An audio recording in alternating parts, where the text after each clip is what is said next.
I'm Gaz, and this is Let's Play Shadowrun Hong Kong. This is the third installment in the new Shadowrun's Return series. New game, Hong Kong. A stable and prosperous port of call in a sea of chaos, warfare, and political turmoil. The Hong Kong Free Enterprise Zone is a land of contradictions. It is one of the sixth world's most successful centers of business, and also one of its most dangerous sprawl sites. A land of bright lights, gleaming towers, and restless spirits, where life is cheap and everything is for sale. Start on normal. So in the previous two games, I have played an elf decker and an orc street samurai. This time, I'll be playing as a human, and I'm going to pick physical adept, because we're going to Hong Kong. I've never played this type of character before, so it's going to be interesting to see what they can do. Let's pick a suitable portrait. One that looks a little bit Asian. That's too innocent, and this guy looks cool, but he's got cyberware. We'll go with this guy, although his model needs a little bit of work. To match the portrait, that's a little too dark. There we go. Hairstyle, let's change the color so I can actually see what the hell it's... That's not right.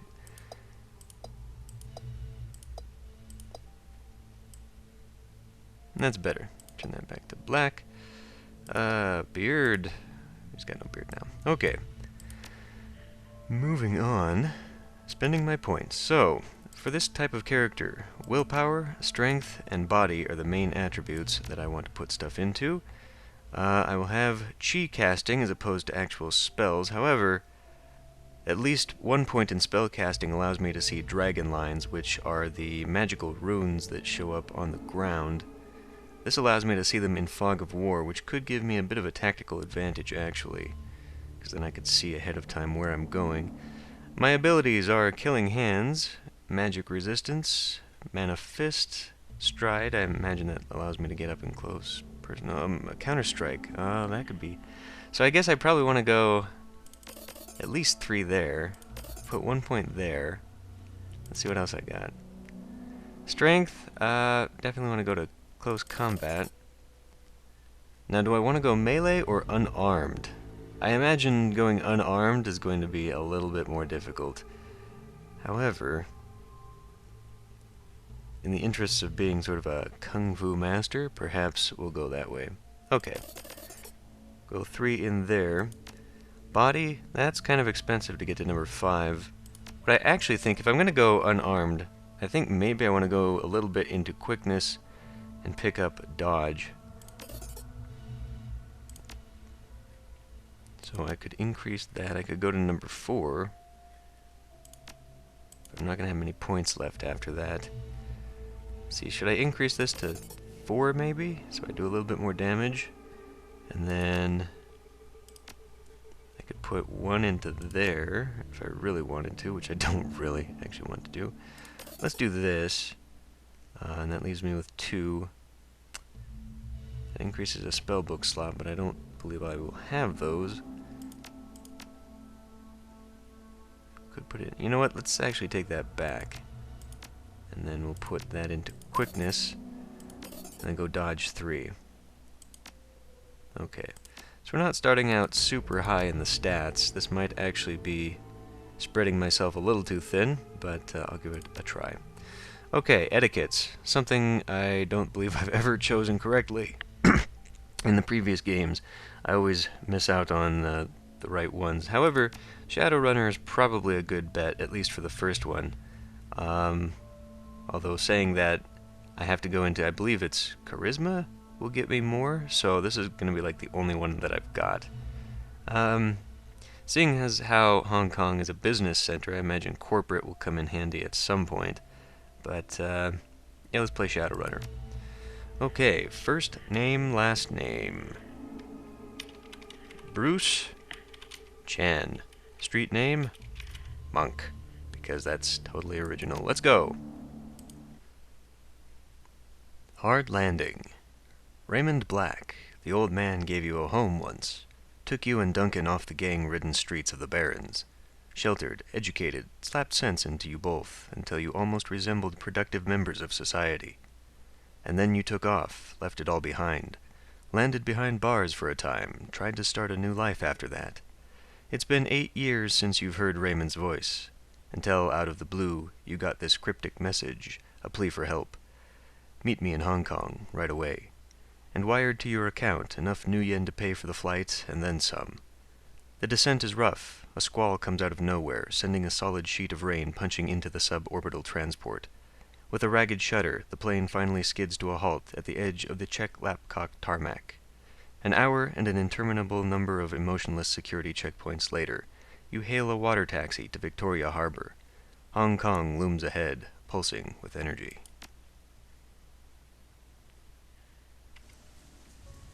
Hong Kong, Victoria Harbor, August 2056, monsoon season. You step from the churning of the water taxi to the ponderous rocking of the docks, your stomach lurching at the transition. As soon as you're clear, the captain nods once and steers the small craft back into the harbor.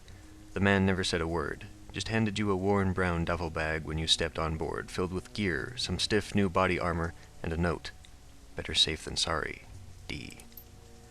Above, smog-thick clouds hang low in the sky, reflecting the lights of the city in a nauseating swirl. The wind changes direction more than once, creating a heady stew of aromas, diesel, sea salt, street food, and filth. It's all you can do to keep your in-flight meal where it belongs. 2 figures stand waiting in the dim light of the pier. The first is an orc, lean, with in-your-face muscles and a jaw made to break fists. The second is an elf, one hand resting casually against her hip. Raymond Black is nowhere to be seen. Well, don't you look like shit? Duncan Wu, the closest thing you have to a brother. You haven't seen the man in 8 years. Still as charming as ever. He grins. Green's not really your color, Bruce. It doesn't go with that nice new armor I got you. As you open your mouth to respond, something shifts alarmingly in your stomach. A liquid, bubbling sensation. Tough it out. Don't know what you're talking about. Must be the harbor lights messing with you. Must be. Guess you've still got some of your old fortitude at least. He laughs. Considering how much synthahol we used to put down, I'd be surprised if you couldn't handle a little chop. Anyway, we gotta go find Raymond. Find Raymond? I thought he'd be here. Never showed up. He's still got that same baritone rasp. Had it since he was 12. Wu developed early. No sense standing around then. Where's the meeting place? Not far. Just on the other side of the pier here. He jabs a thumb behind him. The woman standing beside him breaks in. We should get going, Duncan. Head back to the meeting point in case your dad shows up. Copy that, Sarge. They're wearing Lone Star body armor. Looks like Duncan Wu's gone private police. Sarge? The woman taps her chest with an armored finger. Carter, Seattle Lone Star. I'm Duncan's partner. And superior officer. She grins. I let him carry my coffee for me sometimes, write my parking tickets, that kind of thing. I figured I could use some backup. Didn't know what raid got himself into, and I wasn't sure you were going to show up. It's a tossed-off remark, but there's an undercurrent of resentment in it. Well, surprise, here I am. Yeah, well, I wasn't so sure, you know. He shakes his head. Hey, look, I'm glad you're here, Bruce, seriously, but I'm going to need some time to get used to having you around again. Been a while since I heard from you, know what I mean? Memories of sleepless nights in lockup flash by, wondering if you'd ever see Duncan or Raymond again, wondering if you even wanted to.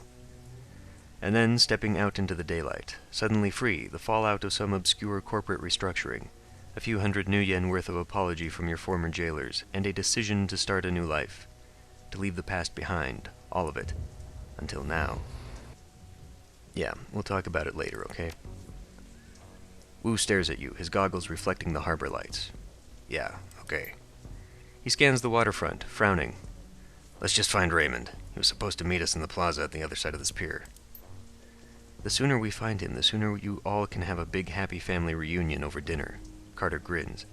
And the sooner I can find a place to get a drink around here. Damn right. Ahead of you, Hong Kong rises serpent-like from the sea, government and megacorps coiled together, writhing in their basket of institutionalized corruption. No one can tell where the snake's body ends and the tail begins. That's what Raymond used to say. Duncan turns and starts down the pier. Carter follows. Okay. Let's go explore.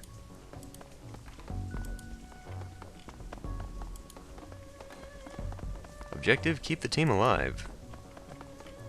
I hope I can do that. Fresh construction is expanding the harbor out into the water. Corporate interests can afford to create new streets.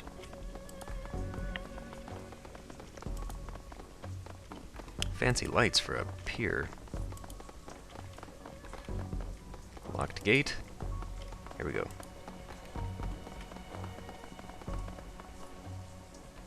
The guard shack at the end of the pier is dark and empty. Duncan gives the gate a push, but it doesn't budge. Well, that was open earlier. Duncan frowns. Looks pretty solid. Guess we'll have to find another way to reach the plaza. Guess so. Strange that there's no one here, though, isn't it? Carter shrugs. Who knows? It's Hong Kong. Not exactly sure how things work around here. Come on, rookie. We can cut through the construction site. I hate it when you call me that.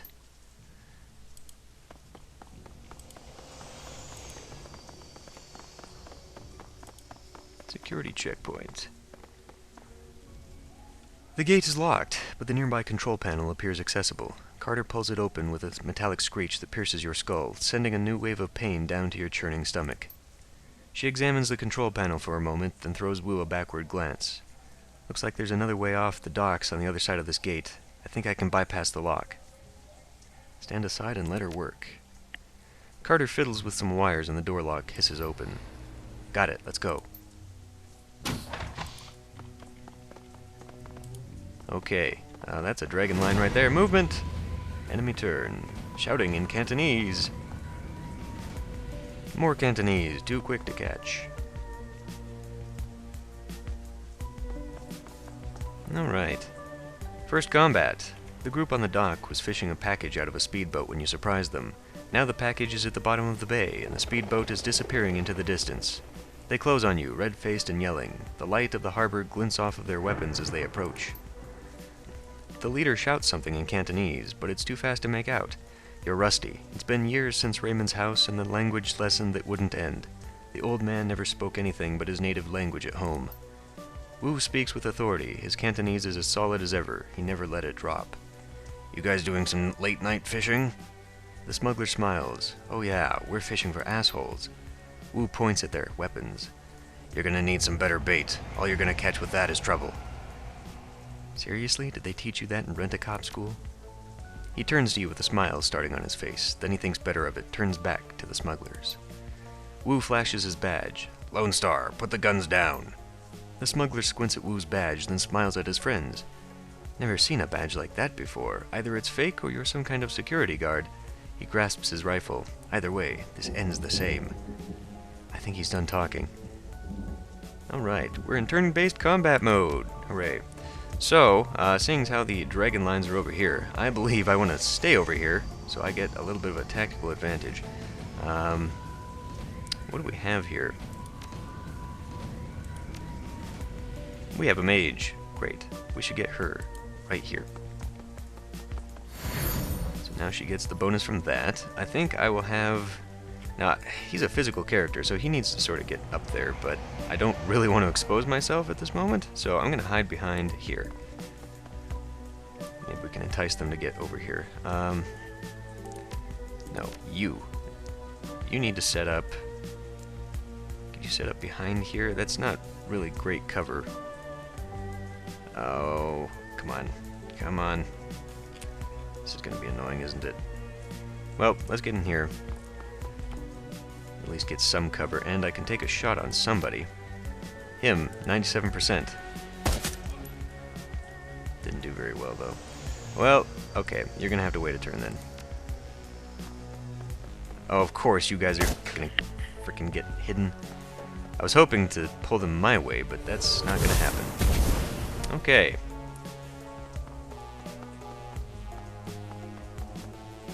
Well, you're dead.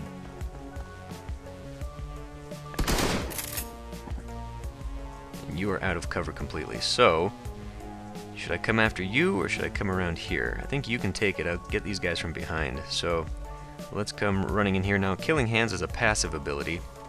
It will allow me to do some extra damage, so let's just run right up in there.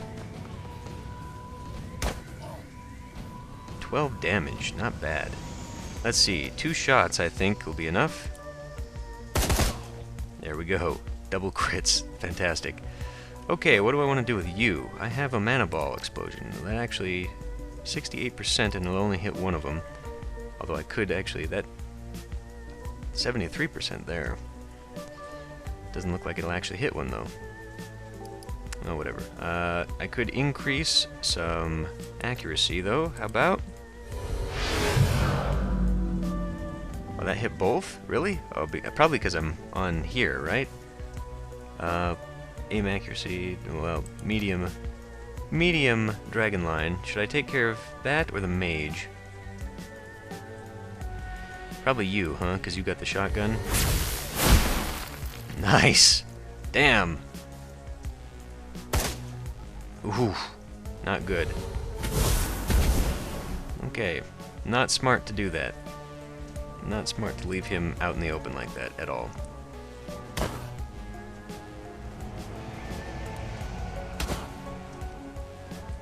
Critting an awful lot though, so that's pretty cool. And the mage is down. Could I...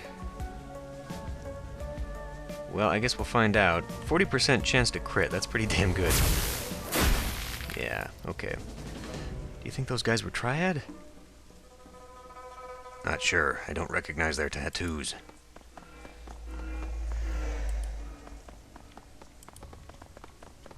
So, playing Bruce here is going to be a little bit tricky. I just saw something here. An illegal street drug made from the leaked kamikaze formula. Adds 1 body strength and willpower for 5 rounds. That's exactly what this guy needs. Yeah, if I gotta get up close and personal, it's gonna be really difficult for him. I probably want to get him a pistol at some point. Even though he won't be very good at it, I need some kind of advantage. He can't just be standing out there in the middle of nowhere. Security checkpoint. Another gate panel. This one's been vandalized and busted up good. A real nightmare of a repair job. Wu stares at the fence, considering. Loops and whorls of razor wire glitter in the lamplight. Looks edged with monofilament. The corporations here don't screw around. Why don't we just cut ourselves an opening? She shakes her head. Even if you could, it'd snap back on you. Ever seen a high-tension wire whip through a human body? You don't want to. Duncan nods his agreement. We aren't touching it. How about it, Carter? Think you can open the gate? She winks at him. What do you think? She eyeballs the job. It'll take me a few minutes, though. Frowning, she leans in to get a closer look at the mangled fuse box. A few seconds later, she starts pulling wires and yanking fuses. A lot of intense concentration on her face. I thought she was a mage. In Cantonese, Bruce. He sounds like Raymond when he does that. Thought she was a mage. She is. Carter likes to know how things work. She used to be on the bomb squad. He continues in Cantonese. We speak only Cantonese from now on. Just like we did when we lived at Raymond's. Those endless drills are about to pay off. Well, that's fine, but I don't think I can do your voice anymore. Think that's necessary? Could be the difference between life and death. Got it. He nods once, satisfied, then turns his back and scans the horizon. At least you can still handle yourself in a fight. So you're Lone Star now, huh? His back's still to you. That's right. Aren't you wondering what I've been up to for the last 8 years? Still giving you his back. No. The silence between you gets louder, heavier. Then it's broken by a sudden wailing screech. Wu's hand goes to his holster. The screech is replaced by the sound of grinding wheels. Glancing over to the console, you see Carter grinning back at you. Got it.